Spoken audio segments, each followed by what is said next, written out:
여러분, 오늘 우리가 에스겔을 보려고 합니다. 여러분, 하나님은 거룩한 분이십니다. 믿으시죠? 거룩하신 하나님께서 원하시는 것이 뭐죠? 우리가 거룩하기를 원하시죠. 그래서 레위기의 말씀을 보면 내가 거룩하니 너희도 거룩할지어다 라고 하셨잖아요. 하나님은 우리가 거룩하지 않고 죄를 짓고 죄에서 돌이키지 않으면 우리의 죄를 강구하거나 또 우리의 죄를 묵인하는 분이 아니십니다. 우리가 돌아오도록 부르시죠. 돌이키도록 사인을 보내시죠. 그래도 돌아오지 않으면 어떻게 하시나요? 징계하시고 심판하십니다. 그런데 하나님의 목적은 징계와 심판이 목적이 아닙니다. 징계와 심판을 통해서 새롭게 하시고 회복시켜 주시고 또 복을 주시기 위함인 것입니다. 여러분, 그 마음을 전했던 예언자가 바로 에스겔이라는 사람이에요. 자, 여러분, 에스겔의 제목과 저자와 이 기록 연대에 대해서 생각해 보려고 하는데, 이 에스겔의 제목은 에스겔 선지자, 기록자의 이름을 따서 에스겔이라고 붙였습니다. 에스겔이라는 이 이름의 뜻은 뭔가 하면 하나님께서 강건하게 하신다, 하나님께서 힘을 주신다, 그런 의미를 갖고 있어요. 자, 에스겔이라는 이름의 뜻은 뭐라고요? 하나님께서 강건하게 하신다, 하나님께서 힘을 주신다, 이런 의미를 갖고 있습니다. 여러분, 이 에스겔서의 저자는 에스겔입니다. 여러분, 에스겔서 1장 3절 말씀을 보면 이 에스겔 선지자가 누군지 우리가 알 수 있는데 그의 아버지가 부시였고 제사장이었다라는 사실을 확인할 수 있죠. 에스겔서 1장 한번 보실까요? 에스겔서 1장, 자, 3절에 보면 갈대아 땅 그발 강가에서 여호와의 말씀이 부시 아들 제사장 나 에스겔에게 특별히 임했다라고 했습니다. 자, 에스겔의 아버지가 부시라는 제사장이고 이 에스겔도 제사장이었다라는 사실을 확인할 수가 있지요. 여러분, 이 에스겔 선지자는 유다의 역사 가운데 가장 암울한 시대에 활동했던 예언자였습니다. 여러분, 이 유다가 바벨론에게 크게 세 번에 걸쳐서 공격을 받고 결국은 세 번째 공격받았을 때 멸망을 당하게 됩니다. 그때가 언제죠? 우리가 이 정도는 알아야 돼요, 그죠? 여러분, 북이스라엘과 남유다가 각각 멸망을 당하잖아요. 북이스라엘은 어느 나라에게 멸망을 당하죠? 아수르라는 나라에게 멸망을 당하죠. 언제? 주전 721년에. 자, 그러면 유다는 바벨론에게 멸망을 당했는데 그때가 언제일까요? 주전 586년에 멸망을 당합니다. 자, 그런데 그때가 세 번째 공격을 받고 멸망을 당했던 거예요. 그 전에 두 번 공격을 받고 패배하고 사람들이 포로로 끌려갑니다. 첫 번째는 주전 605년에 바벨론에게 공격을 받아요. 멸망을 당하기는 않지만 공격을 받고 패배하여 포로로 사람들이 끌려가게 되는데 그 가운데 한 사람이 누구였는가 하면 다니엘이라는 사람이었습니다. 그리고 두 번째 또 공격을 받고 패배하죠. 주전 597년에 멸망을 당합니다. 공격을 받고 패배를 합니다. 그때 사람들이 포로로 끌려가게 되는데 그 가운데 한 사람이 에스겔 선지자였어요. 그러니까 여러분, 이 에스겔 선지자는 유다의 역사 가운데 정말 암울한 때에 사역했던 예언자다라고 생각해 볼 수가 있는 거죠. 그러니까 포로로 끌려가서 에스겔 선지자는 하나님의 부름을 받고 하나님의 말씀을 받았다라는 것을 우리가 생각해 볼 수가 있는 것입니다. 에스겔 1장 1절 말씀 보면 서른째 넷째 딸이라고 했습니다. 이 서른째에는 뭘 말하는 걸까요? 에스겔의 나이를 말하는 겁니다. 에스겔이 30살 됐을 때에 하나님의 부름을 받고 말씀을 받게 됩니다. 여러분, 1장 2절 말씀에 보면 여호야긴 왕이 사로빗 잡힌 지 5년 그달 닷새라 그때 여호와의 말씀이 나 부시 아들 제사장에게 임했다라고 했습니다. 그러니까 이 말씀을 통해서 우리는 어떤 사실을 알 수 있는가 하면, 에스겔 선지자가 25살 때 나라가 바벨론에게 패배하고 포로로 끌려갔다라는 사실을 확인할 수 있습니다. 그리고 포로로 끌려가서 5년이 지났을 때, 30살이 되었을 때 하나님께서 에스겔 선지자를 부르시고 그에게 이스라엘 백성들에게 전할 말씀을 주셨다라는 사실을 확인하게 되는 겁니다. 그가 바로 이 제사장 에스겔이었다라는 겁니다. 기록 연대는 주전 592년 경에, 그때부터 약 20년 정도 세월이 가면서 기록했다라고 생각해 볼 수가 있습니다. 왜냐하면 주전 597년에 나라 망하고 끌려갔잖아요. 그죠? 그리고 5년 뒤에 30살이 되었을 때 하나님의 말씀이 에스겔 선지자에게 임했기 때문에 이제 주전 592년 경에 이제 이 말씀이 에스겔에 대한 에스겔서가 기록되기 시작했다. 이렇게 우리가 생각해 볼 수 있다라는 것입니다. 자, 여러분, 이 에스겔의 특징을 우리가 잘 이해해야 합니다. 에스겔의 몇 가지 특징이 있습니다. 첫 번째, 에스겔은요, 인기 없는 메시지를 전하는 예언자였습니다. 누구하고 비슷하죠? 여러분, 누구도 백성들에게 인기 없는 메시지를 전했잖아요. 누구죠? 예자로 시작하는데, 내자인데, 이 정도 되면 알아야 될 거잖아요. 그죠? 예레미야. 왜 예레미야가 인기 없는 예언자였죠? 망한다라고 선포했으니까. 이제는 희망의 실마리도 없다. 돌이킬 기회도 잃어버렸다. 이제는 망하는 것이 우리에게 주어진 일이다. 하나님의 심판을 우리가 받게 될 것이다 라고 전했기 때문에 이 예레미야는 사람들에게 인기 없는 예언자였습니다.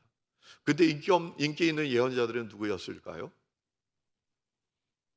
하나님의 말씀을 받지 않았음에도 불구하고 하나님의 말씀을 받았다고 전하는 사람들이었죠. 그들이 전했던 메시지는 어떤 것이었죠? 이스라엘 백성들이 타락하고 범죄하고 하나님의 원수로 살아가는데도 불구하고 잘 될 거다, 평안할 거다, 형통할 거다, 번성할 거다 라고 전했던 예언자들이었어요. 여러분, 그렇기 때문에 하나님의 말씀을 분별하는 은혜가 우리에게 있어야 할 줄로 믿습니다.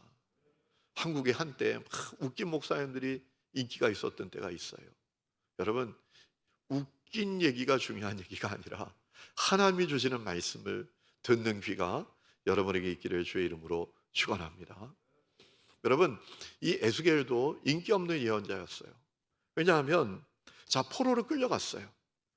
포로로 끌려가 있는 사람들에게 있는 희망은 뭘까요? 우리 8.15 광복절을 지냈잖아요. 광복이 오기 전에 이 나라에 우리가 정말 포로처럼 일제 압제를 받으면서 살았는데, 그때 이 나라의 백성들이 가졌던 희망은 뭘까요? 해방이죠, 해방. 여러분, 주전 597년에 나라가 바벨론에게 패배당하고 포로로 끌려갔어요. 그 사람들에게 간절한 희망은 해방되는 거예요. 해방되어서 풀려나서 고국에 돌아가는 거였어요. 그런데 에스겔 선지자는 그들에게 뭐라고 전했는가 하면, 해방의 꿈도 꾸지 마라. 해방의 희망도 품지 말아라. 우리의 죄 때문에 우리 조국은 멸망당하게 된다. 이스라엘 백성들의 죄 때문에 조국은 멸망당하게 된다. 하나님의 심판을 받게 된다. 이 메시지를 전했던 예언자가 에스겔이었습니다. 그래서 이 에스겔 선지자도 이스라엘 백성들에게 아주 인기가 없는 예언자였습니다. 이렇게 생각해 볼 수가 있는 거죠. 인기가 없는 메시지를 예레미야는 예루살렘에서 전했다면 에스겔은 포로로 끌려간 바벨론 땅에서 전했다. 이렇게 생각해 볼 수가 있는 거죠. 자, 두 번째 에스겔의 특징은 뭔가 하면 하나님의 말씀을 아주 극적으로 전달했습니다.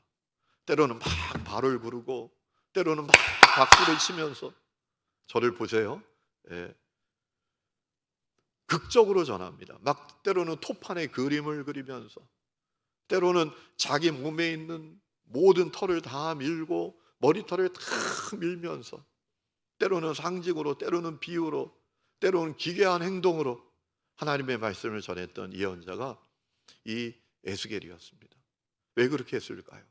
하나님의 말씀을 분명하게 이스라엘 백성들이 깨달을 수 있도록 그렇게 했던 것이죠. 여러분, 가끔 제가 신학교 때 남대문을 자주 갔었거든요. 남대문에 가면 옷이 싸요. 막 그때 와이셔츠 하나에 3,000원 이렇게 했던 때가 있어요. 막 그런 거 사다가 입었거든요. 돈이 없으니까. 그때 남대문 시장에 가면 장사하는 분들이 어떻게 장사하면 막 박수를 쳐요. 골라 골라 골라 골라 막 이렇게 하면서 장사를 하는 분들이 있었거든요. 에스겔도 그처럼 했다라는 거예요. 막 때로는 박수를 치기도 하고 발을 구르기도 하고,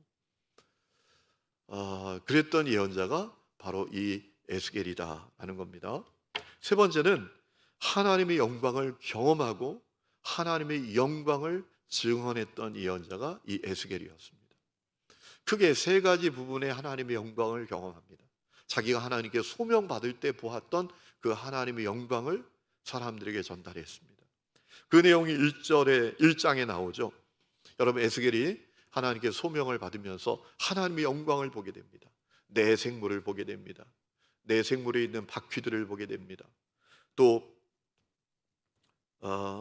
단새를 보게 됩니다. 수정 같은 그 궁창 위에 하나님의 보좌가 있는 것을 에스겔 선지자가 보게 됩니다. 28절 말씀 한번 보실까요? 에스겔서 1장 28절. 자, 그 자기가 본 하나님의 영광을 정리하면서 이 이야기합니다. 그 사방 광채의 모양은 비 오는 날 구름에 있는 무지개 같으니 이는 여호와의 영광의 형상의 모양이라 라고 했습니다. 에스겔 선지자가 사명을 받으면서 하나님의 영광을 보게 됩니다.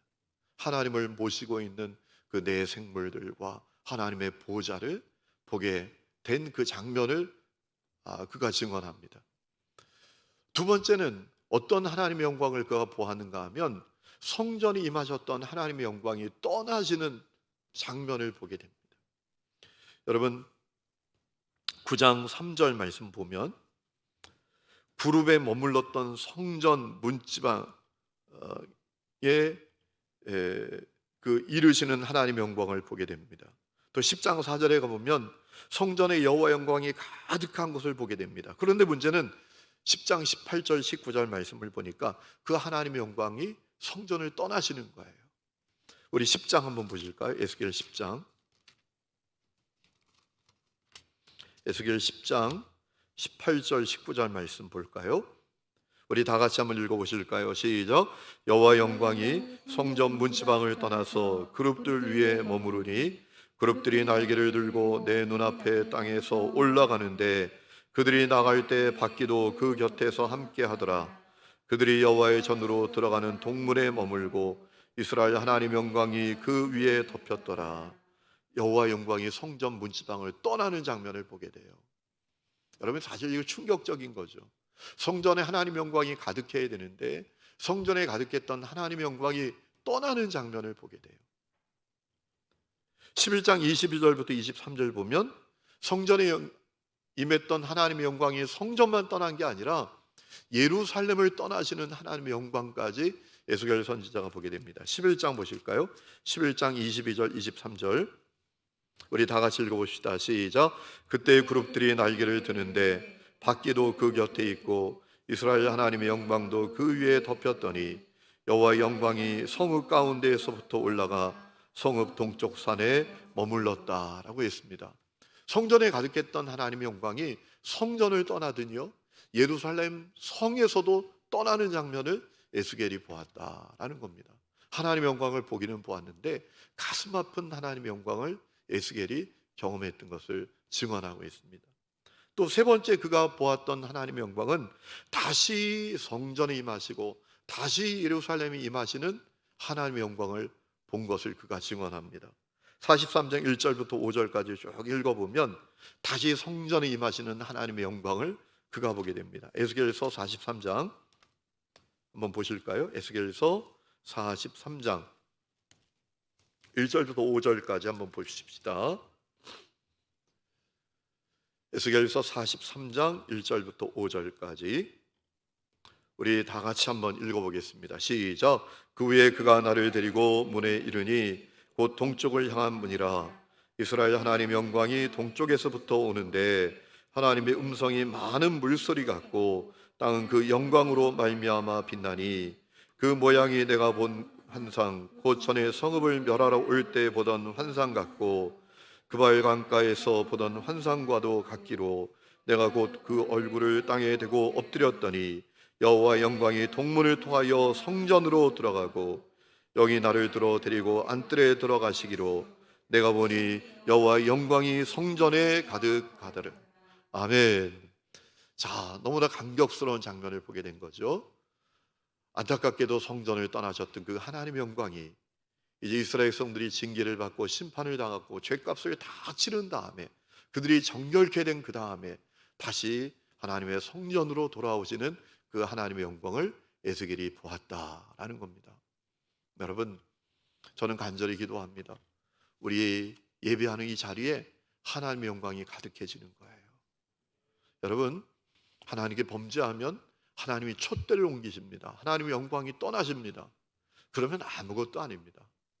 뭐 온갖 프로그램이 넘치고 온갖 활동이 넘쳐도 그건 주님하고 아무 상관이 없습니다. 여러분, 이 예배당은, 우리 예배 자리는, 우리가 모인 곳은 언제나 하나님의 영광으로 가득한 자리가 되어야 할 줄로 믿습니다. 여러분, 그것을 위해서 기도하시기를 축원합니다. 여러분, 범죄하고 타락하면 하나님의 영광이 떠나는 거예요. 우리 자신, 우리의 가정, 우리의 교회 다 마찬가지입니다. 우리가 정말 깨어 근신하는 믿음의 길을 걸어야 합니다. 자, 에스겔의 특징은 그가 하나님의 영광을 본 거예요. 소명을 받을 때 하나님의 영광을 보고 또 안타깝게도 범죄하고 타락한 성전에서 하나님의 영광이 떠나는 장면을 보았고, 그러나 감사하게도 이스라엘 성들이 이제 죄값을 다 치르고 정결케 된 그때에 다시 성전으로 돌아오시는 하나님의 영광을 보게 된 것을 이 에스겔이 경험하고 증언하고 있습니다. 이것은 정말 특별한 거예요. 어떤 예언자도 이런 경험을 하지 못합니다. 자, 세 번째는 목적이 하나님이 여호와이신 것을 아는 거예요. 이것이 에스겔의 특징이에요. 여러분, 이스라엘 성들이 죄로 말미암아 하나님께 심판을 받습니다. 그런데 심판 뒤에 회복을 얻게 됩니다. 그리고 하나님의 영광을 그들에게 비추어 주십니다. 그 이유가 뭐냐? 그 이유가 무엇인지를 에스겔 선지자는 우리에게 알려주고 있어요.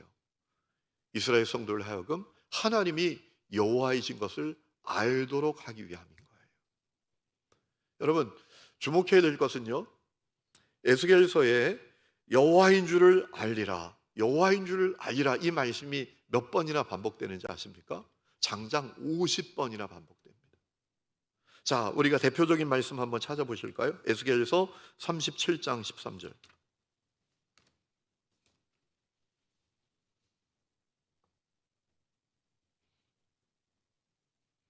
에스겔서 37장 13절. 다 찾았으면 아멘. 우리 다 같이 한번 읽어보실까요? 시작. 내 백성들아, 내가 너희 무덤을 열고 거기에서 나오게 한즉 너희는 내가 여호와인 줄 알리라. 아멘. 너희는 내가 여호와인 줄 알리라. 여러분, 이 말씀이요, 에스겔서에 50번이 반복이 됐어요. 자, 이스라엘 백성들이 심판받습니다. 하나님께서 버리시지 않습니다. 그들을 회복시키시고 정결하게 하셔서 다시 세우고 다시 복을 주시고 다시 번영을 주시기 위함인 거예요. 그 목적이 뭐냐? 하나님이 여호와이신 것을 알도록 하기 위함이라는 거예요. 여러분, 하나님이 여호와이신 것을 알게 한다라는 것은 어떤 의미인가요?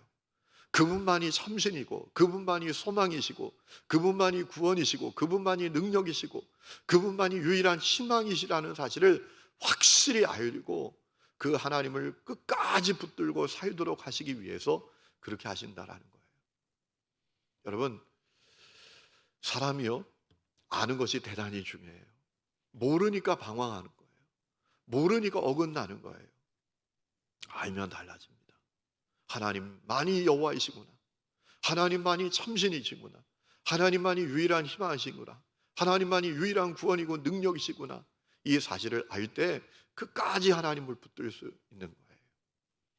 여러분, 에스겔이 그것을 강조한단 말이에요. 오늘 여러분들은 하나님을 아십니까?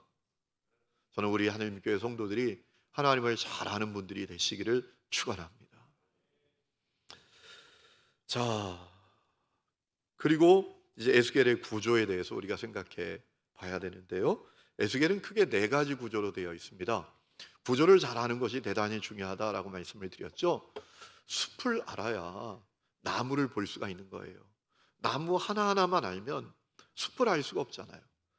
이 구조를 알아야 말씀을 우리가 잘 이해할 수 있는데, 에스겔은 크게 네 가지 부분으로 구성되어 있습니다. 1장부터 3장까지는 에스겔이 소명을 받는 내용이고요. 4장부터 24장까지는 죄를 지은 유다를 향한 하나님의 심판에 대한 말씀이 주어집니다. 그리고 25장부터 32장까지는 유다, 이스라엘의 주변 나라들을 향한 하나님의 심판의 메시지가 나오고 있고요. 그리고 33장부터 48장까지는 심판 뒤에 있을 회복과 또 영광에 대한 예언들이 나오는 것을 우리가 볼 수가 있습니다. 자, 에스겔의 내용에 대해서 우리가 생각해 보기를 원합니다. 자, 1장부터 3장까지는 에스겔이 소명을 받는 말씀이죠. 자, 1장 말씀을 보면 우리가 서두에 살펴본 대로 에스겔이 30살이 되었을 때 하나님께 부름을 받습니다. 어디서 부름을 받죠? 바벨론 땅 그발 강가에서 그가 머물고 있을 때 하나님의 부름을 받습니다. 그가 하나님의 영광을 보게 되잖아요. 그리고 2장부터 3장까지는 하나님께서 에스겔에게 소명을 주시면서 강조하시고 또 그에게 주지시키시는 그 아주 직접적인 말씀을 듣는 그런 장면들이 나옵니다. 하나님께서 에스겔에게 너 이 두루마기를 먹어라 라고 말씀하십니다. 이 두루마기를 먹고 강하고 담대하게 하나님의 말씀을 전하라 라는 말씀을 주시죠. 여러분 우리 한번 찾아보실까요? 자, 3장 가보시겠습니다. 에스겔서 3장, 에스겔 3장 1절부터 3절까지 한번 우리가 보면 좋겠습니다. 우리 1절부터 3절까지 한번 읽어보실까요? 시작. 또 그가 내게 이르시되 인자야 너는 발견한 것을 먹으라. 너는 이 두루마리를 먹고 가서 이스라엘 족속에게 말하라 하시기로 내가 입을 벌리니 그가 그 두루마리를 내게 먹이시며 내게 이르시되 인자야 내게 주는 이 두루마리를 내 배에 넣으며 내 창자에 채우라 하시기에 내가 먹으니 그것이 내 입에서 달기가 꿀 같더라 라고 했습니다. 하나님께서 에스겔 선지자에게 이 두루마기를 먹어라 라고 하셨어요. 그래서 에스겔이 먹었다라는 거예요. 하나님의 말씀을 받았다라는 거죠. 여러분 하나님의 말씀을 받아야 전하잖아요. 하나님의 말씀을 받지 않고 어떻게 증언할 수 있겠어요? 자, 그뿐만 아니라 담대하게 전하라 라고 하셨어요. 여러분 7절부터 한번 보실까요? 자, 7절부터 11절까지 한번 보겠습니다. 시작. 그러나 이스라엘 족속은 이마가 굳고 마음이 굳어 내 말을 듣고자 아니하리니 이는 내 말을 듣고자 아니함이니라. 보라 내가 그들의 얼굴을 마주보도록 내 얼굴을 굳게 하였고 그들의 이마를 마주보도록 내 이마를 굳게 하였으되 내 이마를 화석보다 굳은 금강석 같이 하였으니 그들이 비록 반역하는 족속이라도 두려워하지 말며 그들의 얼굴을 무서워하지 말라 하시니라. 아멘. 여기까지만 읽겠습니다. 자, 이스라엘 백성들의 마음이 강팍하다라는 거예요. 그런데 내가 너를 강하게 하니까 너의 이마를 내가 강하게 할 것이니까 너의 얼굴을 강하게 할 것이니까 너는 담대하게 전하라 라고 말씀을 주십니다. 자, 그것이 1장부터 3장까지의 내용이고요. 두 번째 부분은 4장부터 24장까지의 내용인데 이제 유다의 죄에 대한 심판, 죄로 말미암은 유다의 멸망에 대한 말씀입니다. 여러분 4장 말씀을 보면 이제 유다를 향한 심판의 말씀이 쭉 나오는데 아주 직설적으로 유다가 멸망한다고 전하라고 하십니다. 그래서 이 에스겔이 어떻게 하죠? 토판에다가 예루살렘 성을 그리고요, 바벨론이 공격하는 장면을 그립니다. 하나님의 그 심판이 아주 분명하게 임하게 될 것을 확실하게 전했던 것이지요. 또 4장에 보면 에스겔에게 뭐라고 말씀하시는가 하면 너 좌로 390일 눕고 오른쪽으로 40일을 누워 있으라 라고 했어요. 여러분 이 390일과 40일은 이스라엘이 포로로 살던 때를 의미합니다. 이스라엘 백성들이 이 심판을 분명하게 피하지 못하고 밟게 될 것을 직접적으로 아주 전했던 것이죠. 여러분 생각해 보세요. 토판에 멸망할 것을 아예 그려서면까지 보여주고 자기가 왼쪽으로 390일을 누워 있고 오른쪽으로 40일을 누워 있으면서 하나님의 말씀을 전했다라는 거예요. 이거 얼마나 선명합니까? 여러분이 그 당시에 있다고 생각해 보세요. 에스겔 선지자가 390일 동안 왼쪽으로 누워 있는 거예요. 사람들이 뭐 하는 짓이야? 저 사람 뭐 하는 짓이야? 다 그랬을 거 아니에요. 멸망당한데 그렇게 포로로 살아간데 얼마나 확실하게 전달됐겠어요. 또 그 다음에 나오는 말씀이 작곡으로 떡을 만들어서 390일을 먹으라고 하셨어요. 여러분 작곡으로 떡을 먹으라고 하신 이유가 뭘까요? 여러분 이스라엘 성들은 말이죠, 이 작곡을 먹는 것을 부정하게 여겼어요. 그러니까 작곡을 먹는다는 것은 경황이 없어진다, 아주 어려운 상태에 빠진다라는 것을 의미하는 거였어요. 그러니까 390일 동안 작곡을 먹게 된다는 것은 이제 이 유다가 이스라엘이 멸망당하고 포로로 살아가게 될 것을 상징하는 메시지였어요. 그뿐만 아니라 4장 12절 말씀을 보니까 인분으로 불을 피워서 먹으라라고 했어요. 여러분 4장 12절 말씀 한번 보세요. 아주 중요한 말씀이 나옵니다. 자, 12절 우리 다 같이 한번 읽어보십시다. 시작. 너는 그것을 보리떡처럼 만들어 먹되 그들의 목전에서 인분 불을 피워 구울지니라 라고 했습니다. 작곡으로 떡을 만들어서 먹는데 말이에요, 이게 뭐 장작으로 불을 떼서 떡을 만드는 게 아니라, 죄송합니다 이런 표현을 써서, 인분, 사람의 똥으로 만든 그 연료로 떡을 만들라라는 거예요. 이건 뭘 의미하는 거죠? 여러분 몽골이나 이런 데 가보면 연료를 뭐로 사용하는가 하면 소똥이나 염소똥 같은 거로 사용합니다. 초식 동물이니까 그게 마르면 풀이거든요. 태우면 잘 태워져요. 그런데 여러분 이스라엘이 멸망당하고 얼마나 상황이 어려워졌는지 이제는 짐승의 배설물조차 구할 수 없는 상황이 된다라는 사실을 의미하는 거예요. 그래서 인분으로 불을 피우라. 이건 아주 너무나 선명한 메시지예요. 그렇게 이스라엘이 멸망당해서 비참한 신세가 될 것이다 라는 사실을 증언하라 라고 했던 거예요. 너무나 직접적으로 죄로 말미암아 유다가 멸망당하게 될 것을 전하라고 하셨던 것이죠. 자, 5장에 가보면 머리털과 수염을 다 밀어서 3분의 1씩 3분의 1은 불로 태우고 3분의 1은 칼로 치고 3분의 1은 바람에 날려라 라고 말씀하셨어요. 여러분 이것은 뭘 의미할까요? 심판당하고 멸망당한 유다의 운명이 어떻게 될 것인지를 알려주시는 말씀이에요. 어떤 사람은 태워져서 죽고, 어떤 사람은 칼에 죽어나가고, 어떤 사람은 흩어져 죽고 멸망당할 것을 말씀하신 거예요. 여러분 얼마나 참 직접적이고 참 정신이 번쩍 나는 그런 심판에 대한 메시지입니까? 또 9장 8장부터 11장까지 보면 하나님의 영광이 예루살렘을 떠나고 성전을 떠나는 그런 내용이 쭉 나옵니다. 여러분 세상에서 이건 가장 치명적인 거죠. 제가 한번 말씀드린 적이 있죠. 여러분 목사들에게 가장 치욕적인 욕이 뭔지 아십니까? 너 성령 없이 목회해라. 여러분 이것은 목사들에게 얼마나 치욕적인 욕인지 몰라요. 여러분 하나님의 성전인데 하나님의 영광이 떠났어요. 하나님의 성읍인데 하나님의 영광이 떠났어요. 이건 뭐 말도 안 되는 그런 상황이 벌어지는 거예요. 그런데 그렇게 하나님의 영광이 떠나가게 될 것을 이제 에스겔 선지자가 그 장면을 보고 또 이스라엘 성들에게 선포하는 그런 말씀이 8장부터 11장까지 나오죠. 그리고 12장부터 24장까지는 유다를 향한 엄중한 심판의 메시지들이 나옵니다. 선지자들은 거짓말장이가 되었고, 지도자들은 우상 숭배하고, 백성들은 열매 없는 포도나무 같고 간음한 아내처럼 되었다고 고발당합니다. 그래서 바벨론이 독수리처럼 이 유다를 낚아채서 갈 것이다 라는 말씀을 에스겔 선지자가 전하는 내용이 쭉 나오게 됩니다. 그리고 두 번째 부분은 세 번째 부분은 25장부터 32장까지의 내용인데 이방 나라들을 향한 심판의 예언들이 나옵니다.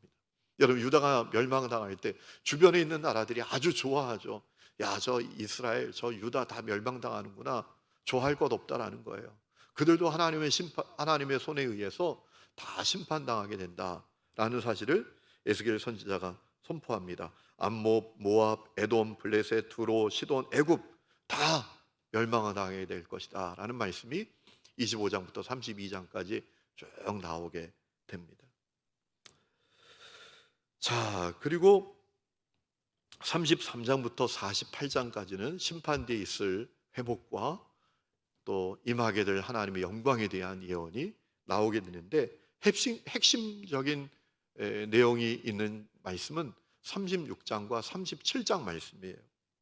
여러분, 36장 말씀을 쭉 보면 우리가 아까 일부분만 읽었지만 놀라운 회복의 말씀이 가득해 있습니다. 자, 여러분 36장 한번 보실까요? 우리 36장을 좀 몇 군데 보면 좋을 것 같은데요. 먼저 15절 말씀 보면 다시는 수치와 비방을 당하지 않을 거다라고 하셨어요. 우리 15절 다 같이 한번 읽어보실까요? 시작. 내가 또 너를 여러 나라의 수치를 듣지 아니하게 하며 만민의 비방을 다시 받지 아니하게 하며 내 나라 백성을 다시 넘어뜨리지 아니하게 하리라. 주 여호와의 말씀이니라 하셨다라. 다시는 이제 수치와 멸망을 당하지 않을 거다라고 말씀을 하십니다. 22절부터 23절까지는 이스라엘이 더럽힌 하나님의 이름을 거룩한 이름이 되게 하리라 라고 하셨어요. 우리 그 말씀도 한번 읽어보실까요? 22절, 23절 시작.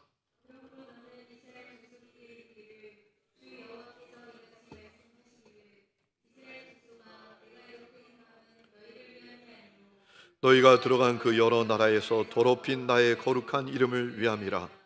여러 나라 가운데에서 더럽혀진 이름 곧 너희가 그들 가운데에서 더럽힌 나의 큰 이름을 내가 거룩하게 할지라. 내가 그들의 눈앞에서 너희로 말미암아 나의 거룩함을 나타내리니 내가 여호와인 줄을 여러 나라 사람이 알리라. 주 여호와의 말씀이니라.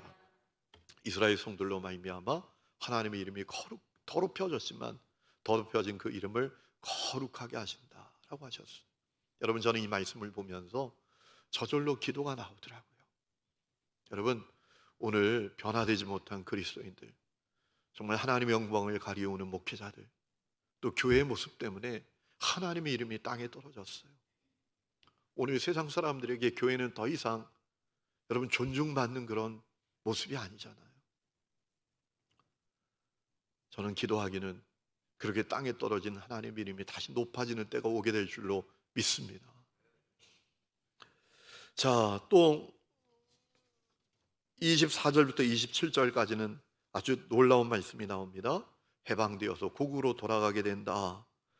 너희가 정결하게 될 것이다. 주님이 새 영과 새 마음을 줄 것이다. 하나님의 말씀대로 살게 될 것이다 라는 말씀을 주시죠. 24절부터 27절까지 우리 다 같이 한번 읽어보십시다. 시작.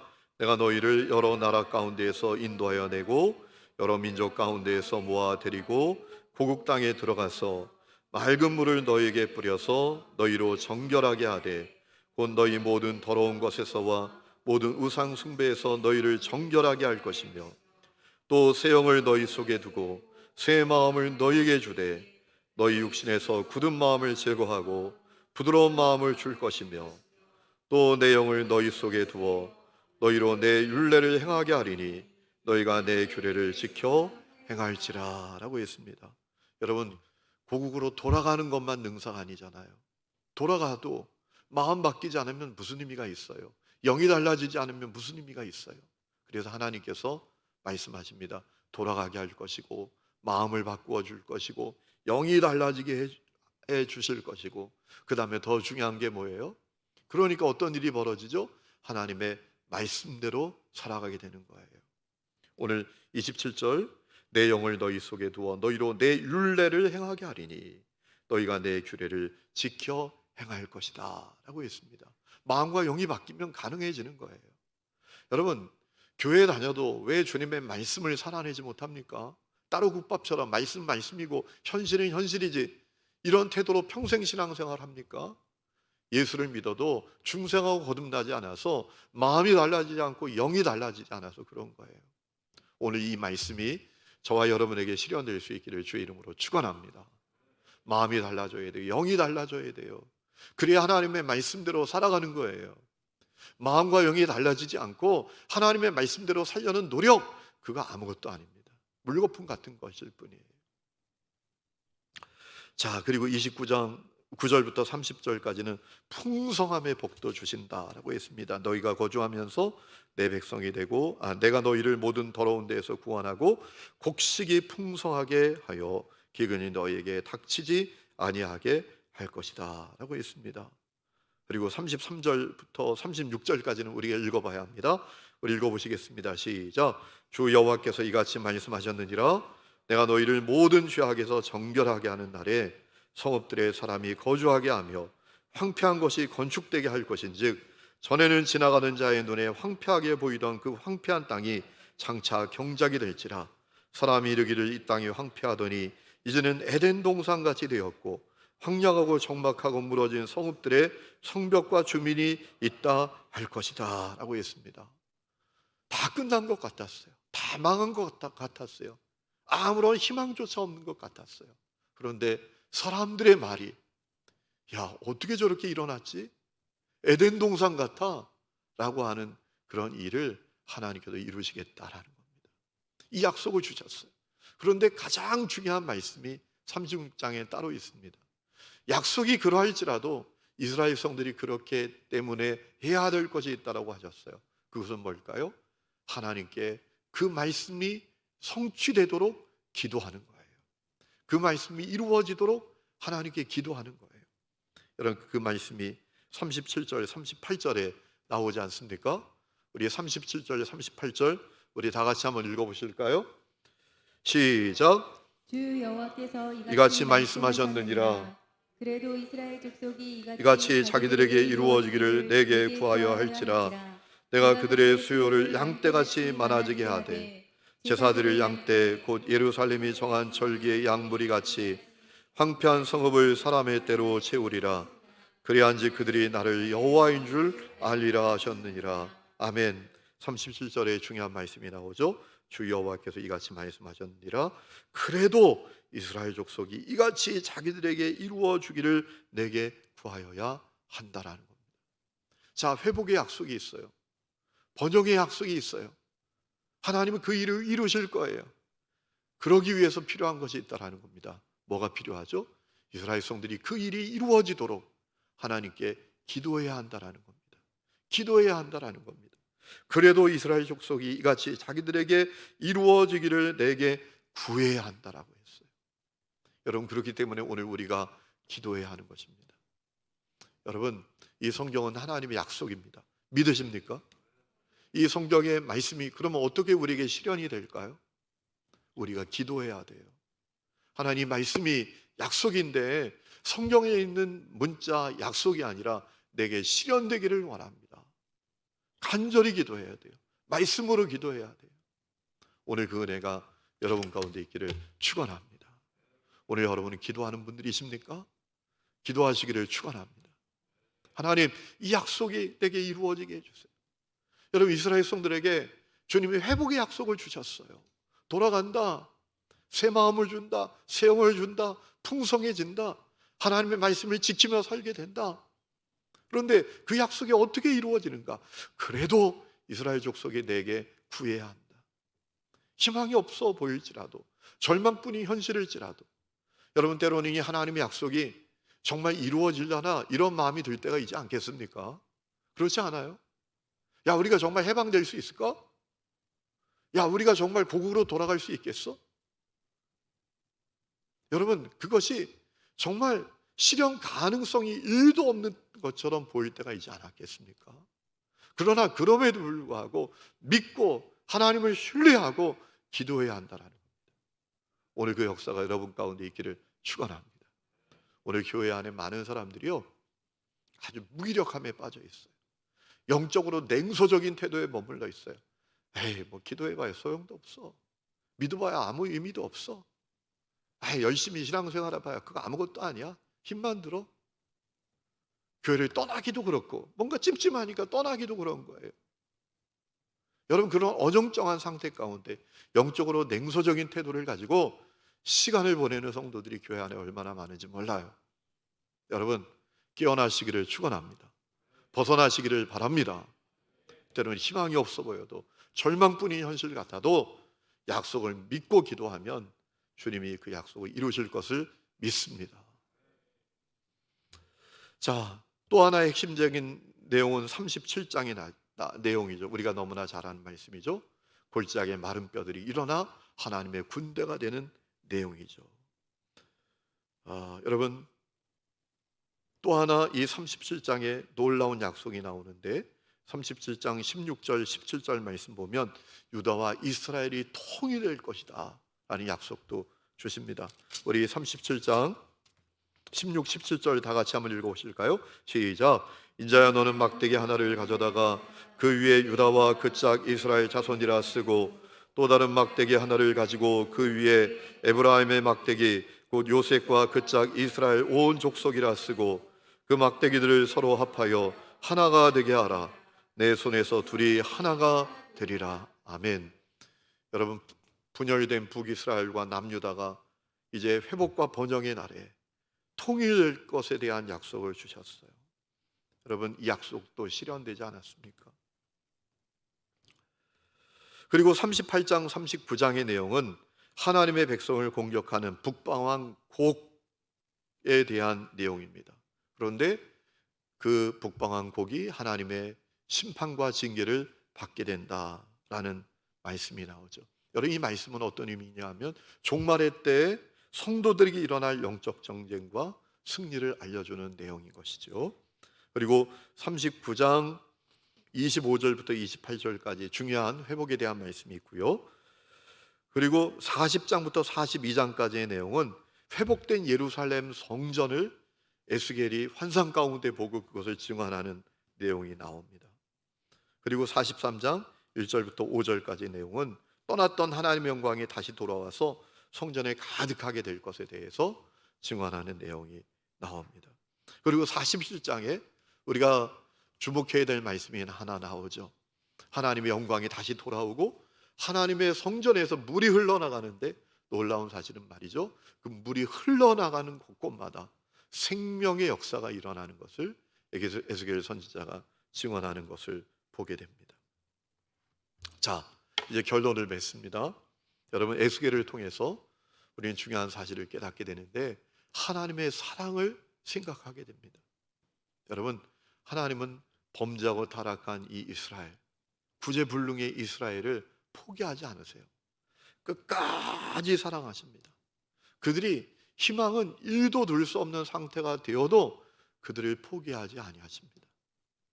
그들을 아프게 징계하셔서 다시 세우십니다. 정결하게 하십니다. 회복시키십니다. 그리고 하나님의 영광을 보게 하십니다. 여러분, 우리 말씀을 우리가 붙들어야 돼요. 오늘 우리의 상황도 절망적인 상황일 수 있어요. 여러분, 우리에게 아무런 희망이 없는 상태일 때도 있어요. 그런데 중요한 사실은요, 하나님은 우리를 포기하지 않으신다라는 겁니다. 그렇기 때문에 우리는 하나님께 희망을 두고 살아야 돼요. 그리고 하나님의 말씀을 믿고 하나님께서 말씀하신 대로 기도해야 합니다. 그때 하나님께서 이루시는 회복의 역사, 번영의 역사를 오늘도 우리의 삶 가운데 누리게 될 줄로 믿습니다.